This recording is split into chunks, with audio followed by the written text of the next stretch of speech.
Hello and welcome to this evening's episode of The Watchdog. My name is Vuyo Mvogo, and on the show this evening we are sitting down with the Finance Minister, Mr. Enoch Godongwana. It's exactly 9 months since he was appointed Finance Minister. Minister, thank you very much for your time, for agreeing to talk to us. Thank you very much to you, Vuyo, and the SABC family and listeners. Well, 9 months into the job, how has it been? Tough one. I normally start by telling people that when I was appointed, amongst these people, I can't remember who, sent a WhatsApp and said, if you are not on the cliff, you're over the cliff. What you've got to do is to manage the landing, which was a challenge I was facing. The president said one day, I've lost hair since I became the Minister of Finance. So it's not been an easy task, but we're on track. But with or without the hair, did you manage to manage the landing? I think my sense is that we're managing the landing. Recently, we've had a change of outlook from Moody's, which change is from its negative outlook to a stable outlook. What that means is that there are people who are beginning to believe our story and our actions, that we're beginning to steer the ship in the right direction. What's your story? Our story is to, first you must understand what are we trying to solve for? What are we trying to solve for? We're trying to solve for a number of problems. The first one is what people are talking about, the fiscal challenges.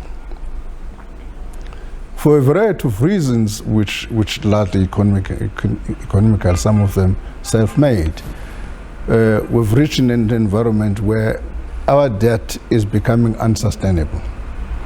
If we were to look over the next 3 years, debt is number 3 item on our expenditure. We've got 1.3 trillion on learning and culture. We've got 1 trillion and 4 million on social grants. We've got 1 trillion on debt service costs over the next 3 years. So we need to change that composition of expenditure by containing the growth in debt service cost. So that's challenge number 1. Challenge number 2, as we change that composition of expenditure, is to what extent can we deal with frontline services, whether it's water, whether it's roads, whether electricity, all of those issues. So those are the challenges we're trying to solve for. Let's start with the debt situation. How do you, there are calls, for example, for a basic income grant. On the other hand, you have the pressures of having to contain the debt. You already have workers saying we are feeling the pinch. Prices of food, transport, of everything, the prices are going up. So workers are feeling the pinch. They want more money.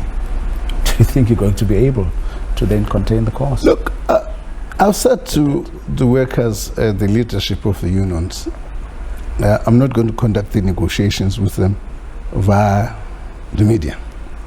So you'll bear with me if I don't go into the detail of that in answering that question. By the way, today, to my knowledge, the unions have tabled their demands. I've not been able to understand what those demands are. We will be having our own mandating committee to respond to that. So that's that sort of issue. The question of the basic income grant, for me, is we need to have a conversation about what has been on the table for a long time, a comprehensive social security. And how do we take a bite into that comprehensive social security? And to me, it involves 3 things. The first one is social assistance, which is grants for those people who are vulnerable, who can protect themselves. The second component of that is social insurance, which a lot of social insurance is sitting all over the place, which we need to say how do we approach our approach on social insurance. Third element is active labor market policies. So for me, I don't want to divide a grant in a basic income grant in isolation from that bigger discussion. I guess the question I'm asking is whether it can even be considered given the numerous challenges that you have right now. One, containing, your expenditure, but what you just said, that, servicing debt is your third biggest item. So in that context, someone may say it shouldn't even be a consideration then at this point. The point is that debt on its own is not a problem. The issue is the capacity of the economy to service that debt. We're accumulating a lot of debt in an environment when economy is not growing. What that means is the capacity of the economy to service this debt is becoming a challenge. That's number one. Number two is that we've had a number of institutions which over the years, for whatever reason you can call it, state capture and other things, poorly performing, and as a result, their debt is becoming a contingent liability for the state. We've got to take all of these things into account. For instance, you can't afford Eskom to fail. It's supposed 90% of our electricity needs. You can't afford Transnet to fail. So those are the things we've got to make the choice as we go along. I can't be prescriptive. All I'm saying, that debate is on the table as well. But what is the thinking? I'm sitting here. These contingent liabilities of Eskom and Transnet aside, we will have to have a conversation on what I call a social security compact. What form it takes, I don't want to provide the outcome.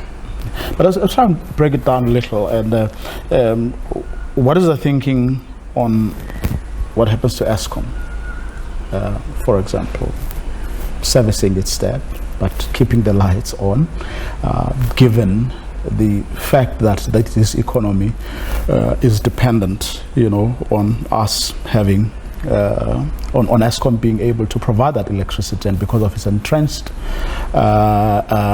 position, even though we are talking about renewables and windows 1, 2, 3, 4, 5, 6, fact of the matter is right now as we are speaking, we're nowhere near where we should be. Let me start by talking Eskom debt and then talking Eskom performance. These are two different things. I think there's general agreement that Eskom has accumulated debt to the extent that its capacity to service that debt now is questionable. And therefore, there's a general agreement in my view in the market when I look at the Article 4 or report of the IMF, I look at what the World Bank is saying, I look at what all people are saying, is that the challenges that is facing the government is that we've got to think how to manage that debt for Eskom, not all of it, but some of it Eskom cannot afford. So that's a challenge we're facing. Can you see, you've got this challenge of Eskom, you've got these basic poverty and vulnerable issues we've got to balance with. So that's the first thing we're discussing with Eskom. There's a secondary issue about the performance of Eskom, which is basically a problem.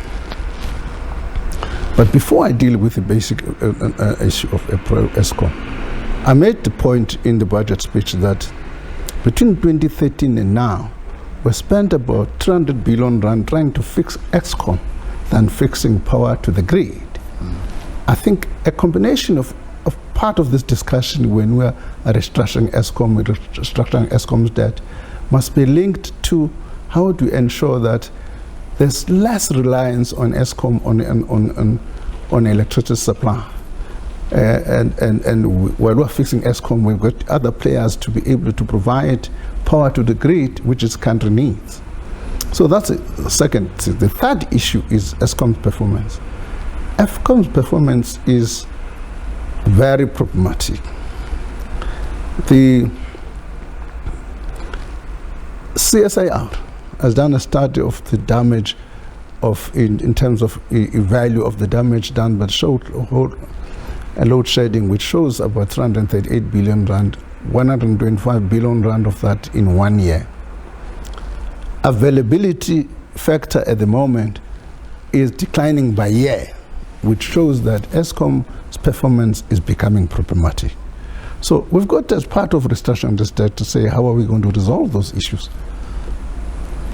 What's the thinking right now? No, I'm saying to you, I'm still going to be discussing. We're going to meet with our colleagues. We're going to meet with Eskom. Have a better sense. It's difficult to make prescribed now as to what it is, the thinking is, because we need that engagement, which is going to give us a better insight to make a better judgment. People often criticize us to say, we are good with stating the problem and also acknowledging the problem, and often have plans to actually deal with the problems, but which we never get to implement. Now, what I wanted to ask was, without timelines, without a set program that says by such and such a time we ought to have done ABC, you can probably you'll discuss forever, and these conversations will go on, and the problems of Eskom in this particular instance will simply get worse, as you say they have done, just over you've quantified them just over the past couple of years. What has happened? I have a deadline. What's your deadline? I have a deadline in this case. I'm going to be engaging with my colleagues in Eskom and everybody in my team, which will give us a better understanding and a response. Even the market, people in the marketplace are saying, when are you guys going to give us a finality in what direction we're taking about Eskom? I've been meeting a couple of investors over the last few days. The key question is, when are you guys going to give us? You've been discussing this thing for years. I want to assure you, by the time I hit what is called the medium-term budget policy statement in October, we'll be making the appropriate announcement in terms of how we're going to deal with this question. Is that on both the parastatals or utilities performance and the servicing of its debt? Yeah. On both? Yeah. Okay. And Transnet? Transnet has not been a problem, but we're beginning to see a manifestation of challenges now. Well, I'm asking because you said it's one of those entities that simply cannot be allowed to fail. Yeah, I'm saying cannot be allowed to fail precisely because of its size. I was making an example of institutions which are so big that if they were to fail, they would also have a major impact on the economy.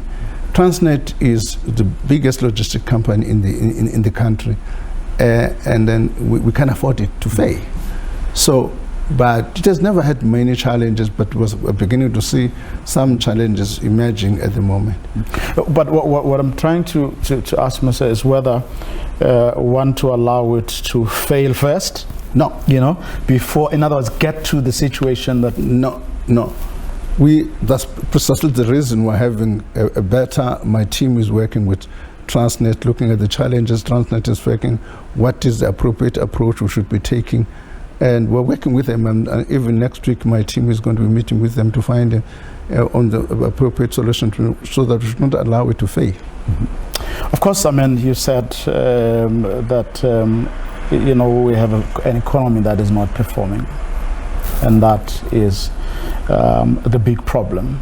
Hence, it becomes even difficult to even begin to talk about, social grants or, whatever permutations we may come to, given the conversations that you're saying, or the debates that you're saying are happening. What then is the solution for the economy? Where is the economic recovery plan that we were promised? Remember when the president took over in 2019, he promised 4 things in the main, and that was structural reforms, dealing with corruption, unemployment, and people have a sense that we're nowhere near achieving what we could have achieved in the time that we had. Of course, there were intervening factors like a COVID, for example, but there is a sense, certainly from business, that the government is refusing to lead. In other words, we could have been in a much better position now if you in government were able, or were in fact keen, to lead. Look, let us start with structural reforms and evaluate what have we done to date. One of the things business said we should do, we must have e-visas to promote tourism. Done. Tick. One of the things they said, we need skills. They must be able to import skills where necessary. Done. Tick. Right? They said we must do structural reforms in the energy sector, which will enable private participation in the sector. Done. Tick. We've got the IRPs, invested more than 300 billion rand. They then said we needed to reduce and provide small, what is called 100 megawatts, and allow NERSA to provide a simplified regulation for that. Tick. We've gone to transform, to access private participation in the ports, and we've done that and removed the port authority to not be in the same stable with the port terminal, so that there should be proper competition. Tick. Last month. Can I stop you right there? No. Let me just say, because we businesses got to say where we are failing. Well, I wanted to point out a few things. Yeah. Just from I'm taking the areas you've ticked. I'm taking. Let's take the e-visas that you're talking about. Right? On paper, we may have that dispensation, but here's a fact. People in tourism will tell you that China, or the Chinese, travel in big numbers and they spend a lot. In China, I'm told, we have one office in Beijing that services more than 1.6 billion people. I said, it's not going to work. Let me come to that. Now, let's talk again about, if we talk again about energy, the announcement was made, that we're going to have your Sasols, your mining companies, those who can generate up to, 100 megawatts, right, without seeking a license and so on. But nobody has moved on that because there's a whole host of other things that have not been done. And I was having conversations only a couple of months ago with someone who's very involved in that, saying they've been meeting, with from the presidency and other, but there is simply no progress because there's all these other things that need to be done. So the ticking of boxes, exercise it's all it is, the ticking, of boxes. But in reality, there is very little, if any, movement in some of the areas we've just spoken about. Let me just say, when you make a reform, there are things, unintended things, or unknown constraints. Let me just take the Beijing issue. If you talk to Mtsoaledi now, he phones me every day. It says, I've got 39% capacity, I need more employment. Now, having done that e-visa, we've got to go to the second phase. And that second phase is, how do we make sure that it is effective, particularly in a place like China? And that was going to require resources to be given to Home Affairs for the second phase. That's what I'm talking about. No. I'm saying, if you ask Mtsoaledi, he's here, he's phoning me every day and say, look, I've got 39% capacity, I need more people. Look, we're looking into that. So all I'm saying is that work is being done to give effect to that. You're giving again the 100 megawatts. We were all happy and said, we focused where the problem was. We focused on NERSA making regulations easier.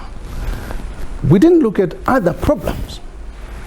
For instance, the environmental regulation, the ESCOM application for power purchase agreements.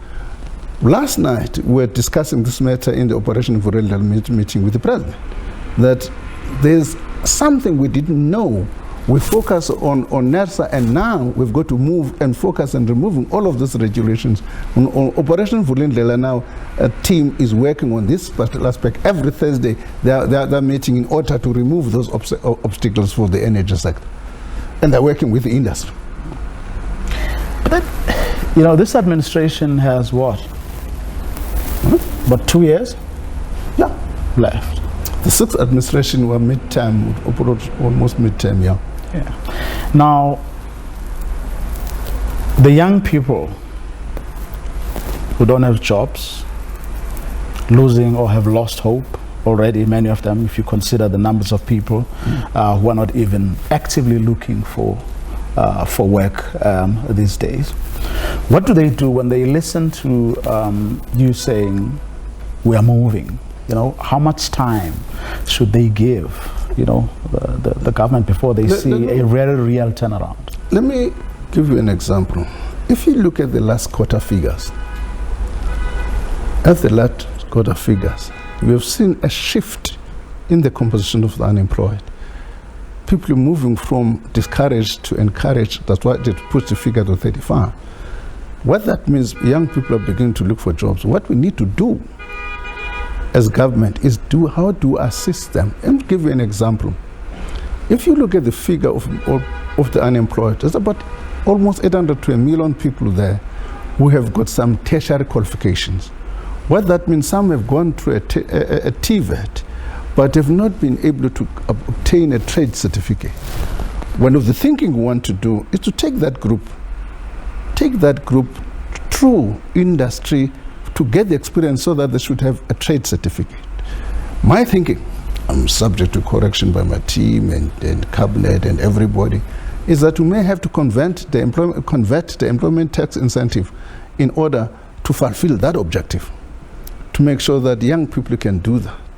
So there's a whole range of instruments we need to deploy, and in order to deal with youth unemployment. Is there appetite from industry for that? Look, my sense is that there is appetite. The problem that we've not been aggressive in marketing the scheme. But as things stand, we are not required to train young people. As long as you can demonstrate that you've employed young people, we provide an incentive. So I'm then saying that incentive maybe it must be focused on training these young people on getting work experience. Would things like that not have been part of the conversations that should be ongoing already at NEDLEC about what should happen, what should go into our economic recovery plan, the social compact that the president has spoken about? In other words, should you not by now have a sense that some of the brilliant ideas you're putting on the table, have traction or have resonance, and business, you should be able to tell by now whether business has appetite for such things as you have. My sense, again, my colleague Tula Singlesi is the leader on this matter on social compacting. I don't want to be talking on behalf on his behalf, but my sense is that we've got a whole range of things we have on the social compact debate. We're having bilaterals with business, bilaterals with all the constituencies, but later have a conclusion and reach that in NEDLEC. We still have got a target as set up by the president, but there is appetite for in my view. Master, we're going to take a quick break. After the break, I want us to talk about some of the things that South Africans are talking about currently, just to hear your views on some of them. This conversation continues right after this.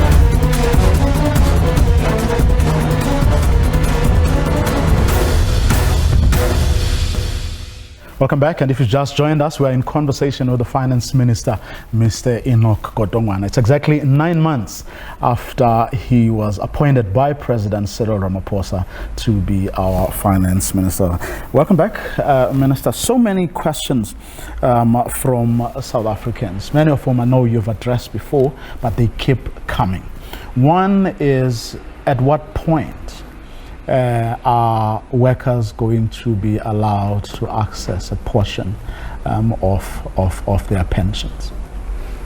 See, some of these things is when we make an announcement without appropriate legislative framework. It's a similar thing we were asking about the 100 megawatts. To access your pension fund, there's got to be a change in law, because the current law does not allow for that. Now, we are framing a legislation which we're taking to Parliament for Parliament to approve. That's one first issue. The second set of issues is that the government pension fund is not even under the Pension Act. So you've got to make all of the changes in law before you can give effect to this. That's the second issue. The third issue I raised in Parliament is that whether you will actually access the money in the pension fund will depend on the sustainability of that fund, assessed by the trustees of the fund, not by me.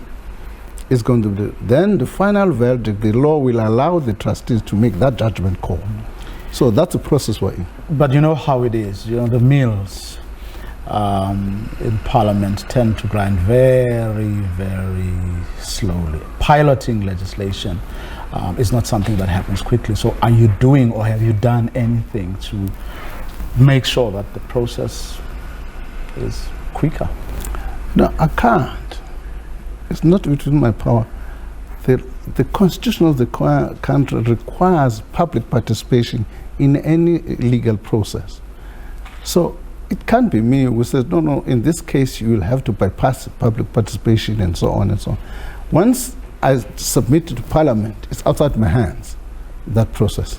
But there has to be a conversation between the various arms of the state to say, look, we're in trouble right now as a country, and among the solutions we're trying to come up with, a lot depends on how fast you are able to move, given the public and other pressures that you're facing. So have you had those conversations at least? Let me just tell you, the chair of the Public Finance Committee, or the Finance Committee, not Public Finance Committee, Mr. Maswangani, is as keen as me in resolving this matter as possible. But if I were to say to him, bypass parliamentary processes, he's going to tell me, no, I can't do it. So he's a genuine person. He wants to resolve the problem. We've got to go, so even in government, the legal processes, draft legislation, they've got to state law advisors, they've got everybody for it. It's got to satisfied by them. That all of those things is a bureaucratic process I can't control. Well, another area of big concerns, economists, everyone talks about it all the time, business stars, the public sector wage bill. I know you said you don't want to, negotiate with the public servants, via the media. But the fact of the matter is that the big tug of war between you and organized labor is out there. Yes, you may have had a summit recently to try and find one another, but what happened when government decided to renege on a wage agreement is being seen by them as the biggest betrayal of them all, and they haven't recovered from that, and they are not forgiving you at all. I don't know if they've not recovered. I don't know whether they've not forgiven us at all. I don't know. That's the point I don't want to talk about. Well, I'll tell you why I'm saying that. Only a few days ago, I had representative of SAFTU, COSATU, and FEDUSA. And when I asked them whether there is anything to celebrate, among the first things they highlighted was exactly that issue. So it means it's a sore point. All I'm saying, I'm not saying it's not a sore point. All I'm saying, the public sector unions across the board are involved in discussions and negotiation with us on the wage bill. If I tell you I don't see any antagonism in this thing, any infighting, it's genuine bargaining which takes place. Of course, in the bargaining process, people are hard on each other. It's in the nature of the game. They've submitted proposal today. We're going to respond next week.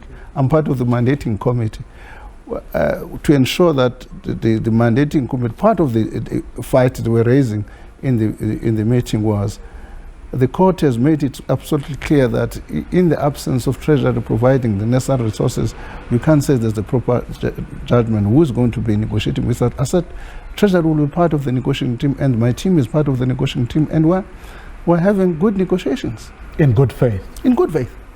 And you're confident that you will be able to reach an agreement? I'm confident we have to reach an agreement. There are timelines we set amongst ourselves as to when we should reach that agreement and when we should proceed with the next round of negotiations, because one of the things which makes things difficult, if we start the negotiations after the budget in February, it's wrong, because the kind of parameters are set which undermines the bargaining process. We then said, let's start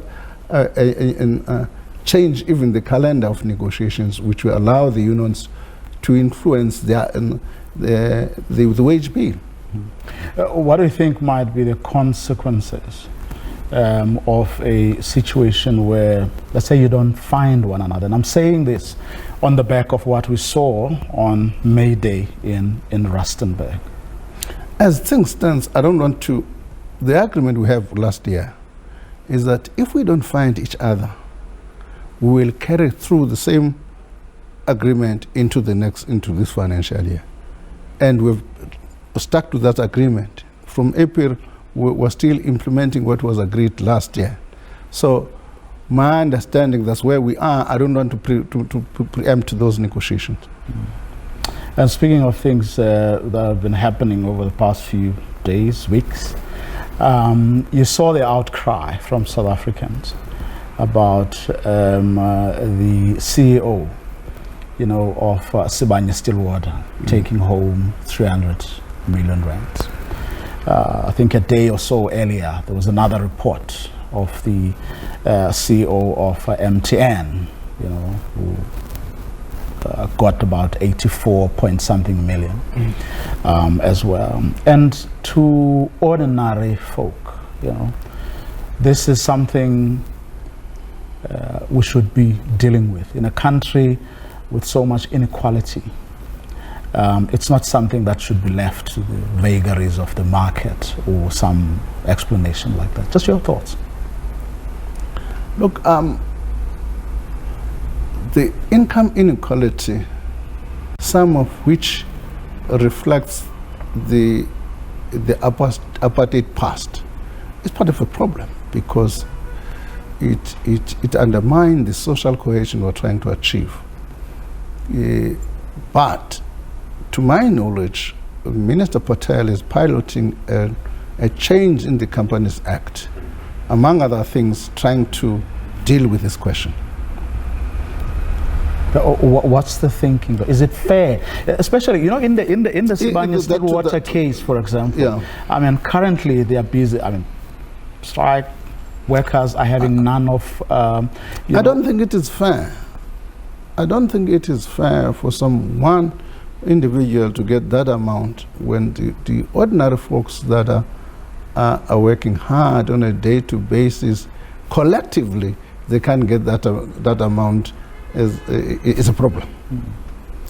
How you regulate it is a matter of detail. I don't know how you do that. I can't say sitting here, I've got a proposition how you regulate it. But you agree that it doesn't help, given where we are as a country, the challenges we are facing? In the challenges of inequality, poverty, unemployment that we have, it doesn't help.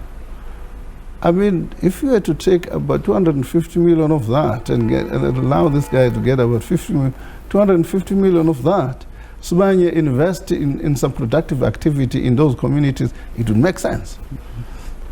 The other issue I want to ask you about, I mean, you have just put together a team, Treasury has. There's going to be a member of the executive, also, I mean, part of that arrangement going to the municipality of Mangaung, because things are in a mess there. What I wanted to ask you is, you know, Mangaung is an example, but one example. There are so many municipalities that to some degree or the other, you know, are in the same boat. You look at the collapse in Nelson Mandela Bay, for example. People may pretend it's over whether... Ukusta was speaking to me. You know, it may look like it's over whether, you know, they should appoint a municipal manager, but you know, the nature of politics, you know, that, you know, it's not just about that. You know, it's about people who want to help themselves in the traffic. It's about people, it's about vested interests. It's about people who are prepared to even collapse municipalities if they can get, their way. Just your thought about, because, I mean, to deal with Mangaung today and then send another group to go into another municipality the next day is really not going to help the situation. Maybe one of the things that is taking my hair is to be supervising municipal finances. Out of the 257 municipalities, 163 are in financial distress. If you look into that, some of them borders on ill discipline. And politics. Adopting unfunded mandate and politics. And clearly in Mangaung is a case in point where politics undermines the running of the municipality. So, therefore, the Minister of Kokta once said to us, 70% of the challenges in municipalities is political problems. My point is, and I agree with her, one of the things that need to be done is not only to deal and try and figure out how you manage this thing without dealing with political ill discipline. That is going to be an important point moving forward as we go. I was talking to, by the way, it's not only Mangaung, I've also intervened in Enoch Godongwana, which includes Queenstown. I was talking to the caucus of the ANC there. I said, part of the problem, we're not going to be dealing with administration only, we're also going to deal with any political misconduct which is going to undermine what we're trying to achieve. So it's a challenge. But it's one thing to acknowledge that. The question is, at what point, as government, do you then say, this nonsense must stop now? I'm telling you now, I was in Queenstown, and I've said to the ANC caucus there that this thing must come to an end. Any political problem, and councillors undermine the program of bringing that municipality into a proper shape, will confront both the political and government arm. Well, they probably clapped after you said that, and then the next day woke up and did exactly what they had been doing. They did. So what I'm trying to say, we're going to say the same thing in all the municipalities. When we intervene, we've got to do both if people don't play according to the rules. So I agree with you. We've got to make sure that we follow through and then take action. Yeah, I can't say more than that, but I'm involved now in my term as Minister of Finance in 2 of them, and I want to carry this function in 2 of them through. What do you think you will have achieved by the end of your term? What is my end of the term? Oh, it's 2024? Yes, at the end of the term of this administration. Term of this administration, I would have changed, together with Mike as a part of the collective, changed the composition of expenditure to be focused on basic needs of the people. Secondly, we would have achieved more in terms of addressing vulnerabilities in our communities. So where my eyes are set. But to achieve that, I need to contain the growth in debt service cost. Those are kind of key objectives. In very real, practical terms, with regard to the first two, what exactly do you mean? What is it that South Africans would see, live, experience? We must have sufficient money to be able to build roads, to provide water, to provide electricity, to provide those things. Those things should not provide sanitation. At the moment, there's a figure of about 4.1 million people who do not have fund sanitation. Even if we achieve by that time 2 million people having access to sanitation, there's got to be a major challenge, improvement in my view. Those are tangible things we should test as we move forward. What are the tangible things we would have achieved by the end of the term? What do you think would be the consequences of that not happening, or your dream, as it were, not being realized? Look, it's difficult to, because it's going to depend on the circumstances which have given equation to the failure of the dream. I mean, we've just come out of, floods, for example, that no one anticipated. Yeah, let me just... I mean, months earlier, we had the situation in the unrest in KwaZulu-Natal and Gauteng, Now, if you look at those things, all of that coming on the back of, COVID. And I'm saying, whether you're talking about things that, as government, you may be responsible for, or didn't give a damn about, whatever it may be, there will be consequences for the country if the things you're saying need to be addressed aren't addressed.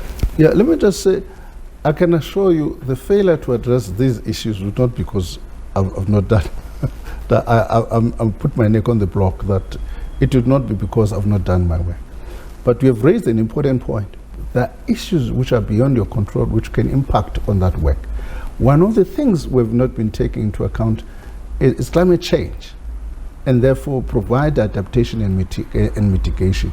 What you are seeing in KZN, we had a similar thing in 2019, but in 2022 we've got a similar thing on a larger scale, which suggests that a trend is beginning to emerge of climate change impact on what we're doing. What that means, we've got to begin, not me alone, as society, begin to say, how do we develop a resilient society so that we should be able to mitigate those issues. If we don't do it, they will impact on these objectives that I've outlined. But does it not also say we need decisive leadership? Because if we, 3.5 years ago, we had a similar, something similar to what we have just seen, albeit to a much, smaller extent, and we don't seem to have learned any lessons from that, or didn't do much, if anything, to make sure that when such a similar occurrence, comes around, and then, this would have been mitigated. If we don't develop the kind of decisive leadership that says no one should erect a shack or a structure, in areas, where they shouldn't, and that shouldn't be tolerated, and then maybe we could actually, contain the damage. Does it not also say that? Let me just say, part of the difficulty we have had about these things, no one would have anticipated, would have thought, maybe some would have, the thinking was at the time in 2019 that this is climate change. Indeed, for me, it dawned in my mind that this is climate change now. That's the first point. But to actually say to people, you don't move from a place, move people to a place to another, it's a difficult side. Let me just give you an example. When I was MSc in the Eastern Cape, as you come into Port St. John's, there are people who are sitting on the mountain. It's a dangerous situation. But if you want to persuade those people to move from that area, because we wanted to move them to an area closer to the airport, they refuse. I can tell you now they're still there. When I ask people why, it turns out these people, their work is to sell product to that junction. So unless you can provide them with a way where if you move them there, they can be able to still provide the service they do in a better place. So when you move people, it's not only say that I must move you, you must say what is the alternative way which you can able to sustain yourselves. Which is what leadership should be doing. Let me just say, part of what I'm saying now, we've got to, whether we like it or not, to develop a resilient society. We've got to start talking about adaptation and mitigation measures.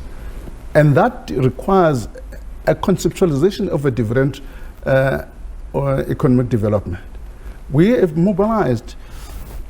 Last week on the 25th, we're meeting with the countries that are trying to support us in this transition when they have provided $8.5 billion in order. That's the first mobilization. We want to mobilize resources to assist us to deal exactly with this question.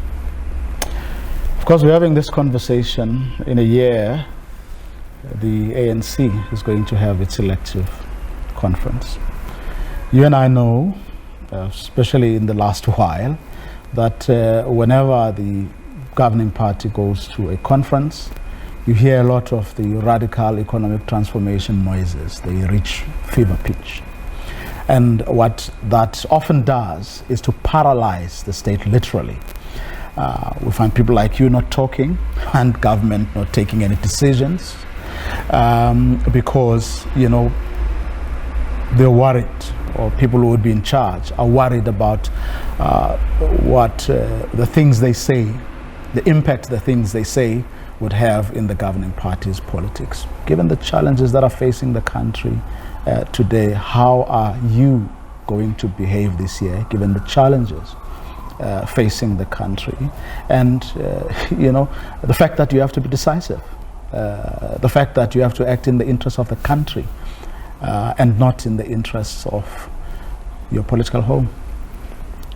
Look, it's normal in a conference, what we call a conference fever, for people to evolve a posture which